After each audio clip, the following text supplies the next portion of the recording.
middle class. All right. He also talks about the transition from racial to national oppression. He's going to try and show the relativity of race.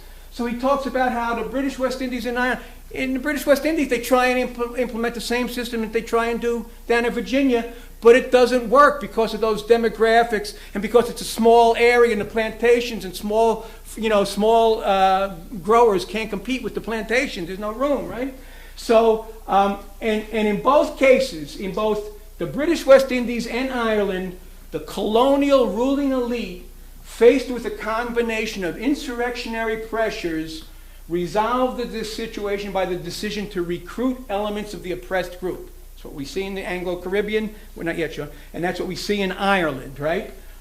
All right, so he talks about how he talks about this. So what you have is you have a situation where it's the same Anglo-bourgeoisie, the British bourgeoisie in Ireland, in the Caribbean, and in Virginia. But they develop different systems of social control based on the necessity of the situation. He's trying to undercut this argument that it's based on skin color, right? Because whereas we know, African Americans have no rights, but it's different in the Caribbean. We're not used to thinking in terms of these Irish have no rights, in Ireland, right, under the British, right? But that's the situation. So come on now. Come on. No parallel.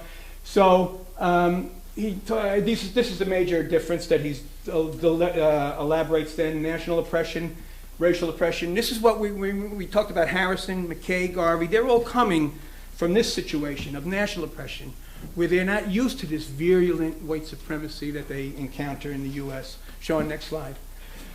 He starts to close Volume 1, get ready for Volume 2, by talking about how in the period after emancipation, there's a conscious ruling class decision to once again turn to a system of racial oppression.